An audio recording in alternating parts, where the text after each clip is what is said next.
This is the 2025 VW ID Buzz First Edition, which is effectively replacing the classic Type 2 microbus launched in the 1950s. That one had just 57 horsepower and ran on gas. This one has 2 electric motors and runs on electrons. So today I'm going to review it and see just how far we've come.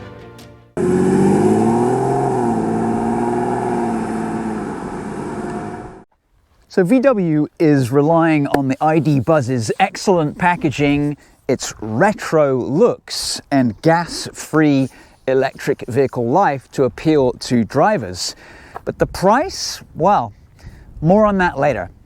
So this isn't the first time that VW has tapped into its rich nostalgia. It came out with a new Beetle, which is a version of the Type 1 Beetle back in the 90s, front-engined and water-cooled, so a bit different from its predecessors, and the idea was to entice the baby boomers of that generation, of which I am definitely one, but I never bought a new Beetle. So these short overhangs and chunky styling help create that retro look. Wheelbase is 3 feet longer, and it's about 27 inches longer overall. So even though it may look stubby, the distance between the front and the back of the rear seat is around 7 feet. Why is that? Crumple zones. Volkswagen want to save your legs in a head-on. So at the front is absolutely huge, almost slab-fronted, the biggest VW badge that I've ever seen, which does light up like the sun at night. Huge expanse of glass, no idea how much that would cost to replace. Various different sensors here, here, and here. And then in the side, incredibly, it gets real vents to cool the brakes. And then these lights swivel. So from the back, it is very big and very square, and a very big VW badge, ID Buzz in white lettering, 4Motion, because this one is the dual motor version. So what color do you want? Well, there are 8 two-tone color schemes. Obviously this one is blue, but I think there's an orange, I think there's a green, there's definitely a yellow. And then there are 3 monochrome colors, but it looks kind of boring in monochrome. And then on the interior, you get 3 different choices as well.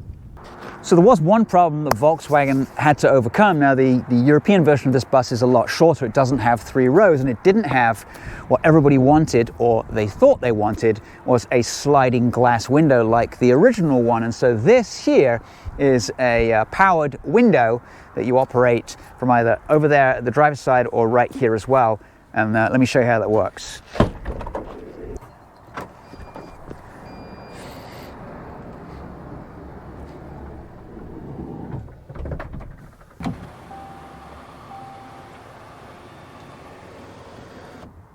So sadly for some people, it is only available as an EV, and it sits on VW's MEB electric vehicle chassis, kind of like the ID4 and the Audi Q4 e-tron. It's got control arms at the front and a multi-link suspension system at the back.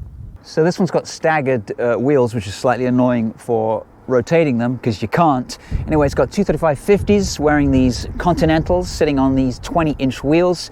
Also gets this sort of plastic hubcap thing for aerodynamics. Underneath there are the brakes. They're 15-inch rotors. At the back you get the same 20-inch wheels wearing 265/45s, a little bit fatter than the fronts. And you also get drum brakes, which VW like to put on. They're 13-inch drums. So under the hood, or rather inside this little door here at the front, held up by this little nylon strap, is not really a lot that you can see or that you can do from a service perspective. You can fill up the screen wash right there. Anyway, the single motor, which would be at the back of course, driving the rear wheels, got about 282 horsepower. This one has 335 horsepower, meaning you get from 0 to 60 in 5.5 seconds. So it is in fact the fastest VW bus ever. So the 2 most important questions for EV ownership are: how far will it go, and how fast does it charge? How fast does it charge? 200 kilowatts, or 10 to 80% in around 26 minutes. How far will it go? The rear-wheel drive only model has a range of 234 miles. This one is a dual motor, so it'll go 231. Not a whole lot of difference right there.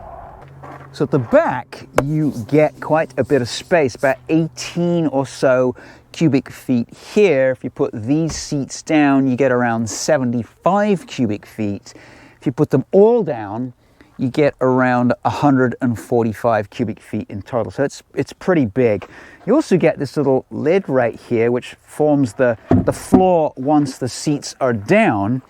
And I've got these little trays here, stamped VW.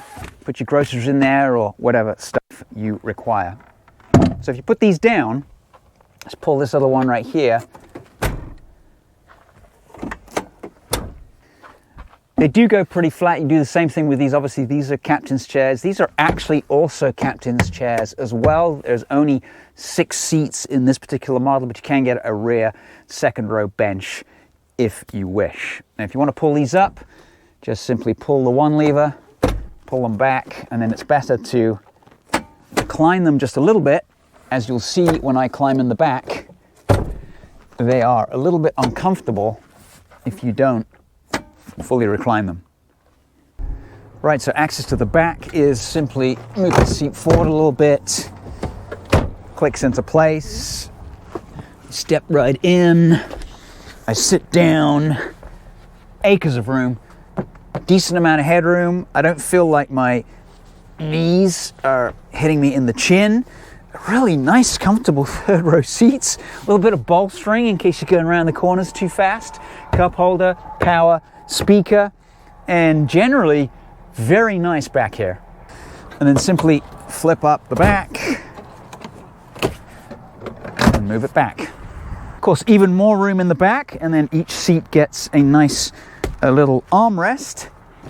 You can also recline back considerably, which is nice. So got that door control is here, or you can pull the control right here. Heated, both of these are heated, and then the little sliding window right here. And then these are your controls up here. You got a little light as well, touch light, and then your vents in the side. I mean, this is palatial. And then in the back of the seat, you've got a little pocket here for your phone, and then more stuff right here. And then here, this center console section right here is actually removable. You can take it out. But if you press this button right here and open it up, there's quite a lot of space in there with a little rubber mat at the bottom to prevent too much noise and stuff slipping around.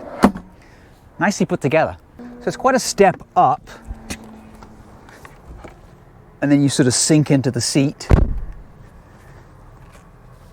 And I don't know why, but VW puts better seats in their EVs than they do in their gas-powered cars. Why? I mean, these are super comfortable, they're soft, great bolstering, you got power across the board for both seats, and look at this, you get 2 armrests for both front seats. Makes you feel like you're in an RV ready for a 231-mile road trip. Quality is also really nice. The design is super cool, and they've done a really good job in making this feel really a nice place to be. Then at the front of the center console, you've got another little button right here. Pull that down and you've got more space right there. Pull this down and you've got your cup holders. Front seats also have memory right here and a massage feature. Right here to the right of the steering wheel, you've got a little slot right here which will charge your phone, and then 2 USBs. And then ahead of the passenger, you've also got another spot. You can throw your phone and other stuff. And then here's that center console. I've got 3 different partitions. Basically, you could use those as cup holders as well as the ones in the front that I just showed you. And then here you've got your door switches. You can open the sliding doors left and right, or you can lock them out. So the infotainment system is classic Volkswagen. So I'm not a big fan of the haptic controls, but they've made some improvements. It's not the best. But I can't say I like are these weird window switches where you can operate the two, driver and passenger, but you've got to click rear and it needs to light up, and it doesn't always behave itself in order to open those rear sliding windows that I showed you earlier. Infotainment screen in itself is actually pretty good. You can turn off your stability control. We're on auto hold. You can go into the charging system. 199 miles, 86% left. You can optimize as well. You can look for locations. It really is quite quick. You can go into drive modes. I've been in comfort all the time. Maybe when we drive it, we'll put it into sport mode. Everything gets angry red, but come on, it's a 16-foot, 10-inch long bus. Anyway, you can also do traction, which is like off to the mountains. You can also customize it as well.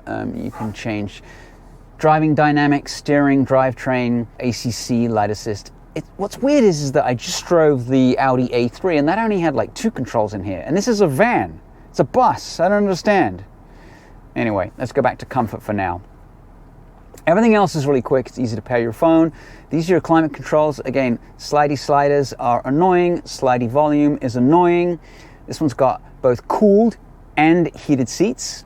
And then if you go into climate control, it is quite tricky while you're on the move to figure out what all of this stuff does. You do get a heated steering wheel. These are your positions of where the AC is coming in or the heat. And then smart, that changes it. You get clear view, cool feet, warm feet, fresh air, cold butt, warm hands, quick heating, quick cooling. I mean, just so much stuff to take in while you're trying to drive. So head of the driver, you get a pretty straightforward, but you can customize it and hit the view button and make changes to it. I kind of like it with the speedo in the middle and my battery range. That's pretty much all I want. And then, whatever the speed limit is where you are. So the big question is, how much is it? Well, base prices start at $60,000, but this is the first edition, so it's $69,995. What do you get extra for that? Well, you get the 20-inch wheels, you get the captain's chairs in the second row, and you get an overhead camera system. As well, you get this fixed glass panoramic roof with electrochromic smart dimming. Add it all up, total price, including destination, is $71,545. All right, so here we are. Let's take it for a drive. I'm going to hit sport mode. I got 198 miles with about maybe 40 miles to get back to any semblance of a charger. So let's do that and see what it's like. So just sort of wafting along. Not going too fast at all because there's traffic on this road.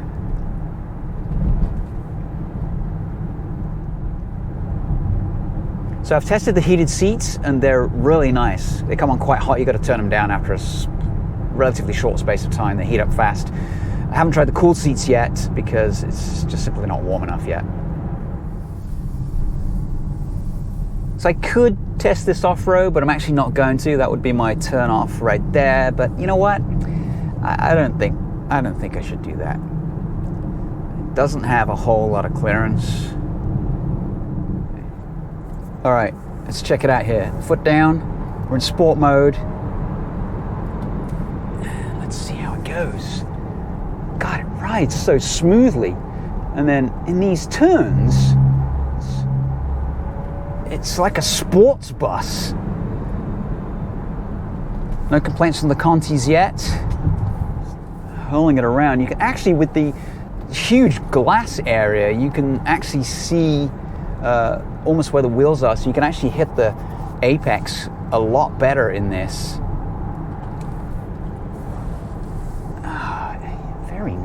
Very nice handling car. It's just surprising that it is such a nice handling car. Yeah, these are quite tight turns, and it's coping with them remarkably well. It's kind of making me giggle a little bit because I wouldn't have expected it to handle this well in the turns. Then we just caught up with traffic again. Trying to slow down a little bit so I can Give this thing a run for its money. We've still got 82% and 186 miles of range left. Again, this aggressive driving in sport mode pays off with the level of regen. But always remember, got to put it in B.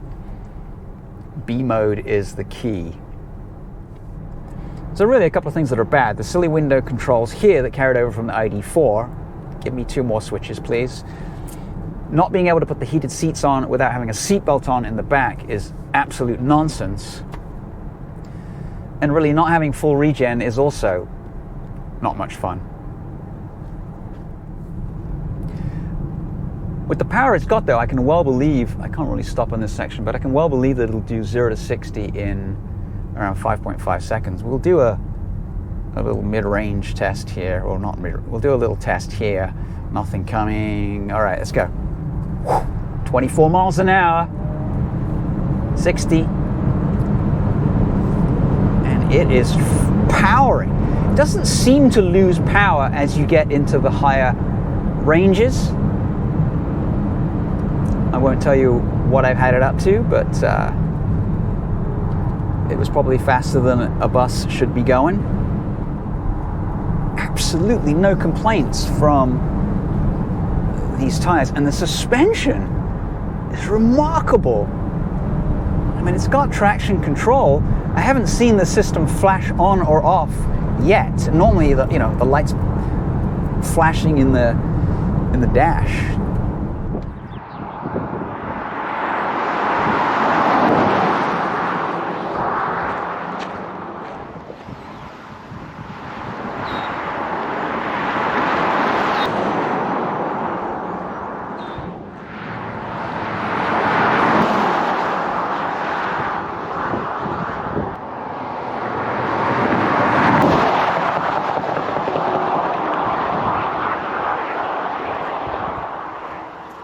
So what do we think? Well, the car's got nostalgia on its side, and when I got it, I thought, well, it's kind of cool, it's kind of quirky, it's kind of a little bit like the original Type 2 bus, but when I drove it, it is an absolute hoot to drive. It's really quick, faster than any bus should ever be.